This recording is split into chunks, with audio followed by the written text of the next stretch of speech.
You can trick Google's AI overviews into explaining made-up idioms. Amazon's Starlink rival, Project Kuiper, is reportedly way behind schedule. And LG smart TVs are getting Xbox Game Pass this week. It's Thursday, April 24th, and this is your morning tech news roundup from Engadget.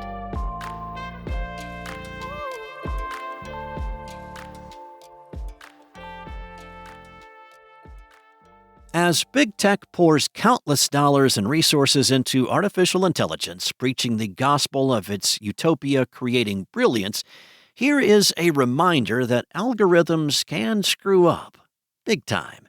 The latest evidence: you can trick Google's AI overview, the automated answers at the top of your search queries, into explaining fictional, nonsensical idioms as if they were real. Now, according to Google's AI overview, you can't lick a badger twice means you can't trick or deceive someone a second time after they've been tricked once. And that sounds like a logical attempt to explain the idiom, if only it weren't utter poppycock. Google's Gemini-powered failure assumed the question referred to an established phrase rather than some absurd mumbo-jumbo designed to trick it. In other words, AI hallucinations are still alive and well. We plugged some silliness into it ourselves and found similar results. Google's answer claimed that you can't golf without a fish is a riddle or a play on words, suggesting you can't play golf without the necessary equipment, specifically a golf ball. Now, amusingly, the AI overview added the clause that the golf ball might be seen as a fish due to its shape. Then there's the age-old saying, you can't open a peanut butter jar with two left feet. According to the AI overview, this means you can't do something requiring skill or dexterity. Again, a noble stab at an assigned task without stepping back to fact-check the content's existence. There's more. You can't marry a pizza is a playful way of expressing the concept of marriage as a commitment between two people, not a food item.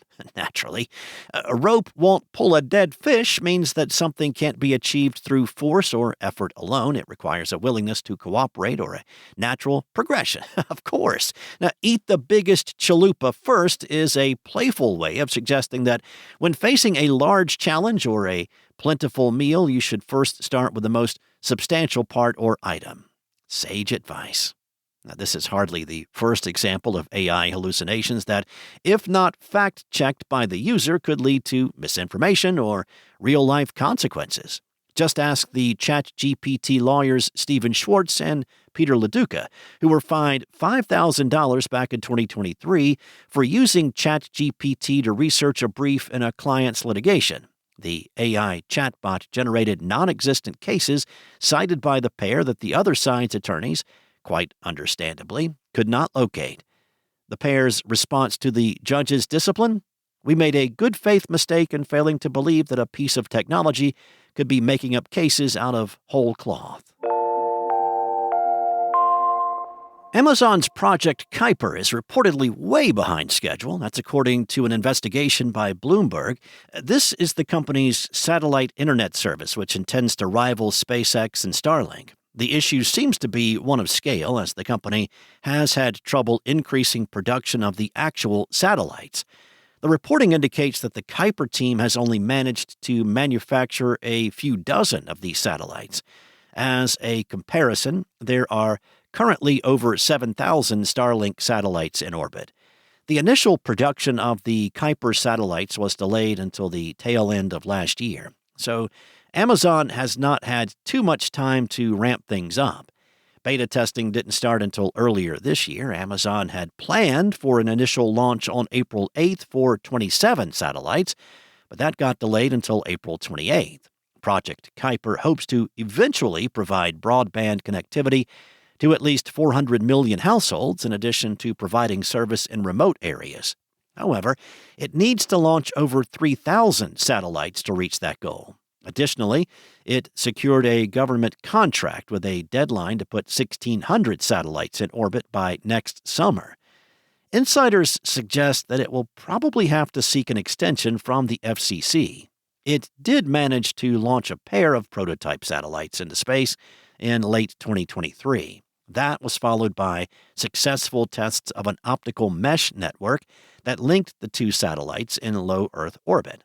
The company is scheduled to conduct a number of launches throughout the year with the help of Arianespace, Blue Origin, and SpaceX. United Launch Alliance, a joint venture between Boeing and Lockheed Martin, will handle the April 28th launch. Amazon has not indicated why satellite production has hit this hiccup. We reached out to the company and will update the post when we learn more. Microsoft promised in a strange ad campaign last year that it would bring Xbox Game Pass to more than just its own gaming brand's hardware, thanks to Xbox Cloud Gaming. Now, one of the previously announced platforms that it said would gain the ability to run Xbox Game Pass was smart TVs from LG. Well, LG announced this week that the Xbox app will begin rolling out to a collection of its smart TVs in 25 countries this week. The Xbox app is compatible with select LG screens and monitors. Once downloaded, the app allows members of the Xbox Game Pass Ultimate subscription to stream select titles they already own or to access titles from the Game Pass library. LG is the latest electronics manufacturer to offer the Xbox experience without the need to physically own an Xbox. Samsung has already done the same, and Amazon's Fire TV also has an Xbox app. Thanks for listening. There's more to these stories and more tech news at Engadget.com. This episode featured journalism from Will Shanklin, Lawrence Bonk, and Anna Washenko, and was voiced and produced from the sound studios of Spoken Layer. Enjoy your day, and I'll be back tomorrow with more tech news from Engadget.